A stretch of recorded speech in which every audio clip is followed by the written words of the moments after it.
Hello everyone, there is a news coming that शायद loan के interest rates बढ़ सकते हैं, लोन शायद महंगा हो सकता है।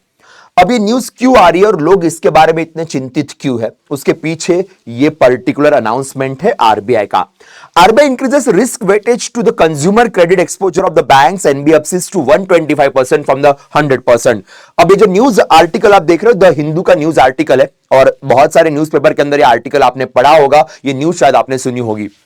अब एग्जैक्टली आरबीआई ने रिस्क वेटेज ये बढ़ा दिया है स्पेशली लोन्स के ऊपर to for the banks as well as NBFCs. अब ये क्या है और इसका इंपैक्ट एग्जैक्टली हमारे लोन परसेंटेज पे क्या होगा? क्या लोन महंगे हो जाएंगे, नहीं होंगे, बैंकों के ऊपर क्या इंपैक्ट होगा? ये सारी जो चीज है वो आज के सेशन में हम डिस्कस करने वाले हैं। So once again welcome to banking वाला। कैसे हो आप सब लोग? उम्मीद करता हूं कि सब लोग बढ़िया हो गए और सही तरीके से आपकी पढ़ाई भी चल रही होगी। तो इस बर्निंग टॉपिक पे बात करते हैं आज के इस स्मॉल सेशन के अंदर। रिस्क वेटेज क्या है, इसे कैसे कैलकुलेट किया जाता है, इसका इंपैक्ट एग्जैक्टली क्या होता है और आने वाले समय में क्या कॉन्सिक्वेंसेस होंगे और आरबीआई ने यह डिसीजन क्यों लिया। अब सबसे पहली बात करते कि आरबीआई ने ये जो अनाउंसमेंट की है, इस अनाउंसमेंट के बारे में एक बार डिस्कस कर लेते हैं इस पर्टिकुलर उनके सर्कुलर के द्वारा।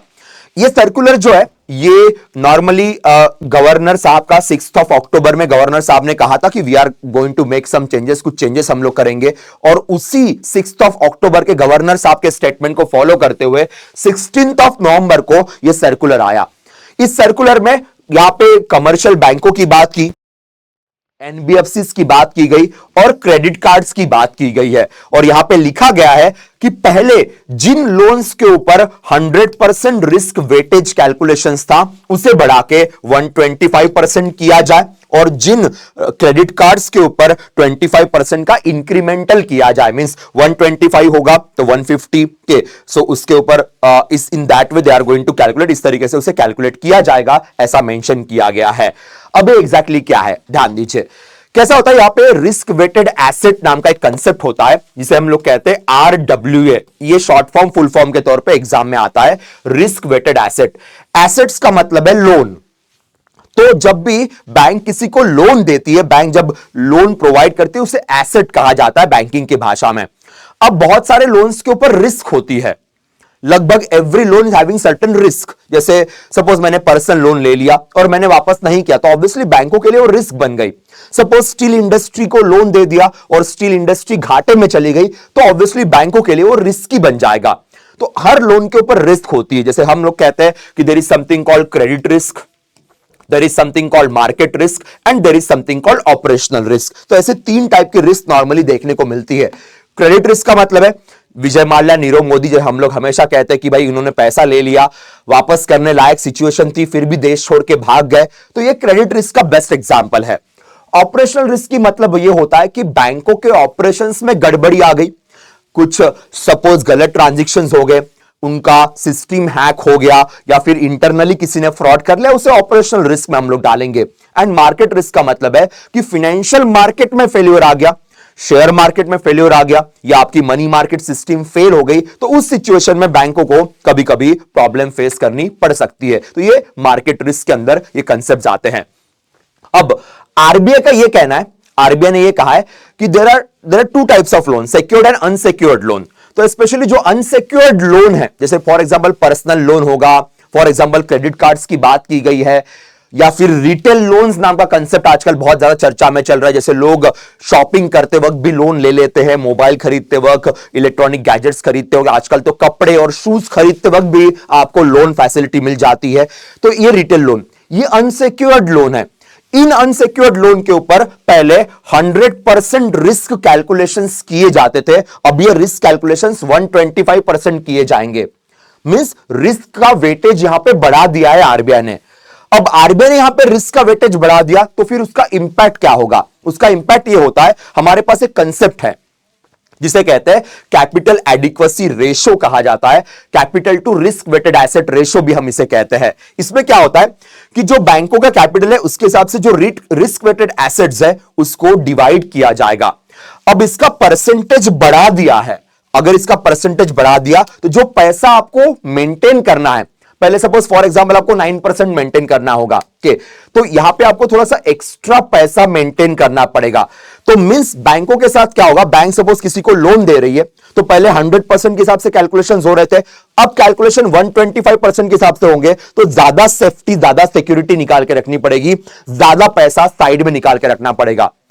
ये अगर देखा जाए एज अ बैंकिंग सेक्टर बड़ा अच्छा अनाउंसमेंट है, बिकॉज हमारी बैंक्स स्ट्रांग दिखनी चाहिए, हमारी बैंक्स ये बुरे समय में भी सही तरीके से चलनी चाहिए, इसलिए सेफ्टी के लिए हम ज्यादा पैसे निकालने की बात करते हैं। पर अगर बैंक ज्यादा पैसे निकालेगी तो उनकी प्रॉफिटेबिलिटी कम हो जाएगी ऑब्वियसली ना। उनको पहले 9%, सपोज पहले उनको 90 करोड़ निकालने थे, अभी उनको सपोज निकालने पड़ेंगे 100 करोड़, तो obviously they need to maintain more money. जब आपको ज्यादा पैसा मेंटेन करना पड़ेगा तो ऑटोमेटिकली आपकी प्रॉफिटेबिलिटी के ऊपर इंपैक्ट होगा। अब क्या बैंक्स लेस प्रॉफिटेबल बनेगी? देखो अभी ना रिसेंटली बजाज फिनसर्व या Bajaj finance, Tata capital, even SBI या फिर पंजाब नेशनल बैंक, आईसीआईसीआई, इन सबके जो इकोनॉमिस्ट हैं, इनके सब जो फाइनेंशियल ऑफिसर्स हैं, सबका स्टेटमेंट ये है कि इसका इंपैक्ट बैंकों के प्रॉफिटेबिलिटी के ऊपर नहीं होगा, बिकॉज ये जो लोन्स है ये सारे पर्सनल या कंज्यूमर लोन्स के अंदर आते हैं, हम इन लोन्स का ऊपर इंटरेस्ट रेट बढ़ा देंगे। सिंपल है। तो प्रॉफिटेबिलिटी यहां पे हैम्पर नहीं होगी बैंकों की, क्योंकि बैंकों ने क्लियरली मेंशन कर दिया कि ठीक है, we will follow RBI guidelines, हम आरबीआई गाइडलाइंस फॉलो कर देंगे, but we will increase some rates on the loans. पर एक बात अच्छी है कि home loan, car loan, gold loan जैसे लोन्स है उनके ऊपर ये इंप्लीमेंट नहीं होगा। यहां पे क्लियरली मेंशन किया गया कि excluding housing loans, vehicle loans and the gold loans, क्योंकि ये सिक्योर्ड लोन्स है, यहां पे कुछ ना कुछ चीजें गिरवी रखी जाती है। तो चाहे फिर बैंक हो, एनबीएफसी हो, तो इन दोनों में इन चीजों के ऊपर रिस्क वेटेज नहीं बढ़ाया गया है, पर बाकी जगहों पे इंक्रीज किया गया है। तो याद रखिएगा 100 का 125% किया गया। सीआरएआर या फिर कैपिटल एडिक्वेसी रेशो की हम बात कर रहे थे, रिस्क वेटेड एसेट्स के ऊपर हमने यहां पे डिस्कशन किया हुआ है, और क्रेडिट कार्ड के केस में भी ये भी अनसिक्योर्ड लोन है, तो यहां पे भी चीजें थोड़ी सी महंगी हो सकती है आने वाले समय में। अब जैसे हम लोग सिक्योर्ड लोन की बात करते हैं, आपका होम लोन है, कार लोन है, गोल्ड लोन है, बिजनेस लोन है, ये कई बार सिक्योर्ड एंगल में आपके चले जाते हैं। एजुकेशन लोन को भी कोई इंपैक्ट झेलने की जरूरत नहीं पड़ेगी। एजुकेशन लोन को भी आरबीआई ने इस सारे बढ़ोतरी से साइडलाइन किया हुआ है, साइड में रखा हुआ है। अब ना बाकी भी चीजों के ऊपर रिस्क होती है, जैसे अभी तो हमने 125% रिस्क देख ली, इसके ऊपर पर्सनल लोन्स के ऊपर या रिटेल लोन्स के ऊपर, बाकी लोन्स के ऊपर भी आरबीआई रिस्क देते हैं। जैसे हाउसिंग लोन्स के ऊपर अगर है तो 50%, 75%, गोल्ड ज्वेलरी के ऊपर 50% के, retail lending up to 5 crore 75% के। अब यहां पे 125 का सीन आ जाएगा, तो everything having certain amount of risk, हर चीज के ऊपर रिस्क होती है और रिस्क के हिसाब से कुछ पैसा निकाल के रखना पड़ता है। अगर रिस्क कैलकुलेशंस में वेरिएबिलिटी आती है, वेरिएशंस आते, तो ऑटोमेटिक उसका इंपैक्ट लोन के इंटरेस्ट रेट्स के ऊपर या लोन के महंगाई के ऊपर हो सकता है। चांसेस बहुत ज्यादा होते, बिकॉज बैंक अपनी प्रॉफिटेबिलिटी को कॉम्प्रोमाइज करने से पहले और भी तरीके ढूंढेगी ताकि बिजनेस को सही तरीके से आगे बढ़ाने के लिए। और वैसे भी हाउसिंग लोन और बाकी लोन तो महंगे नहीं होंगे, बट इन लोन के ऊपर जो कंज्यूमर है, पर्सनल लोन है, उनके ऊपर बेशक यहां पे इंपैक्ट देखने को मिल सकता है आने वाले समय में।